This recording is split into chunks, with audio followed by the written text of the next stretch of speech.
2 Rois, le chapitre 2.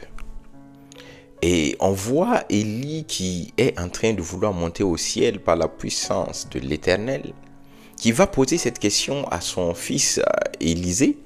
Que veux-tu que je fasse pour toi, Élisée, avant que je ne m'en aille? Et Élisée va lui dire, en fait, je veux la double portion de la puissance qui est sur toi. Et Élie va lui dire, mais tu me demandes quelque chose de pas facile. Mais si tu arrives à me voir lorsque je serai en train d'être enlevé d'avec toi, cela va t'arriver. Alors vous imaginez, Élisée va se concentrer et il va rester là à observer à quel moment son père Élie sera enlevé.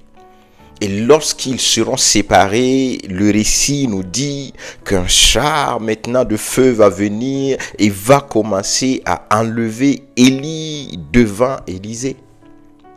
Mais Élisée va fixer le regard sur Élie lorsqu'il sera en train d'être enlevé. Il va fixer le regard, voyant Élie monter, Élie va laisser tomber son manteau. Et en laissant tomber son manteau, Élisée maintenant, pour rebrousser chemin, va prendre le manteau qui est tombé. Alors nous allons aller sur la base selon laquelle le manteau c'est le symbole de l'onction. Élisée a récupéré ce symbole et il va rebrousser chemin et nous connaissons la suite. Donc la condition pour que Élisée reçoive la puissance qui était sur Élie était qu'il fixe le regard sur Élie lorsqu'il sera en train de monter au ciel. Ça, c'est un récit de 2 rois. C'est un récit de l'Ancien Testament. Nous avons 2 hommes de l'Ancien Testament qui sont en train de nous dépeindre les conditions pour recevoir une double portion ou ce que Élisée a eu à faire pour recevoir la double portion de la puissance qui était sur Élie. Mais maintenant, nous sommes dans la nouvelle alliance. Nous sommes dans le temps de la grâce. Et nous allons voir en fait ce même process. Là, il ne s'agit plus d'une seule personne, mais il s'agit d'une dizaine de personnes. Et nous voyons maintenant les apôtres avec Jésus. Ils étaient ensemble et maintenant une puissance va venir pour élever Jésus, pour enlever Jésus du milieu d'eux, pour le faire monter à la droite du Père. Et les disciples vont être là, fixant le regard sur ce Jésus qui est en train de monter. Ces disciples certainement pensaient qu'ils étaient dans l'Ancien Testament. Ces disciples avaient la connaissance de ce qui s'est passé entre Élie et Élisée. Mais ces disciples vont croire qu'ils étaient toujours dans l'Ancien Testament. Ces disciples vont croire qu'en réalité ici, il faut aussi que ton regard soit fixé sur ce Jésus qui est en train de monter. Mais un ange du Seigneur va venir à eux. Et l'ange va leur dire simplement, ô hommes galiléens, pourquoi vous restez là, les yeux rivés vers le ciel, à regarder un Jésus qui est en train d'être enlevé du milieu de vous? Ce Jésus-là, il reviendra de cette même façon qu'il a été enlevé.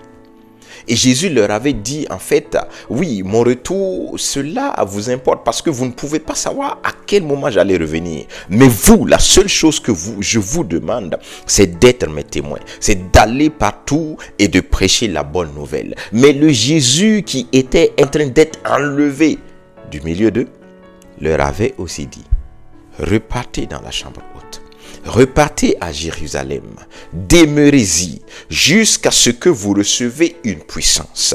Le Saint-Esprit survenant sur vous et vous serez mes témoins. Vous serez baptisés d'une puissance. Vous serez oints d'une puissance. Vous serez oints d'une force. Mais cette puissance et cette force ne demandent pas à ce que vous ayez les yeux rivés sur un Jésus qui est en train de monter. Non, vous avez simplement à demeurer tous ensemble et à persévérer dans la prière et dans la communion fraternelle. Alors ces disciples n'avaient pas à regarder, non. La grâce était venue par Jésus.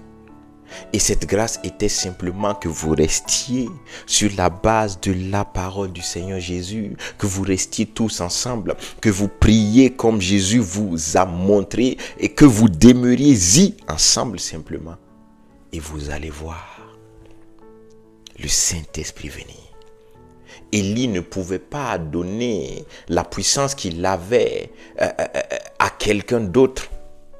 Puisqu'en réalité, auparavant, le Seigneur, l'Éternel avait déjà choisi Élisée avant que Élie ne monte. Élie ne pouvait pas donner à plus d'une seule personne la puissance. L'esprit que Élie avait était pour Élisée.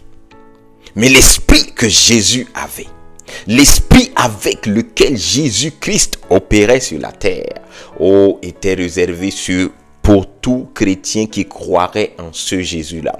L'esprit que Jésus avait, oui, allait être répandu sur toute chair. Et aujourd'hui, le Seigneur est en train de te dire, tu n'as pas besoin de courir comme Élisée, tu n'as pas besoin de regarder comme Élisée, tu as simplement besoin de croire en ce Jésus qui est mort pour toi. Tu as simplement besoin de demeurer dans sa grâce et tu as simplement besoin de croire que son esprit est en toi. Et comme ses apôtres, un jour, tu verras le revêtement de sa puissance, de son onction sur toi, faisant de toi un témoin de puissance. Que la paix de Dieu, l'amour de Dieu, la puissance du Saint-Esprit, la puissance de Dieu soit sur toi dans le nom de Jésus. Amen.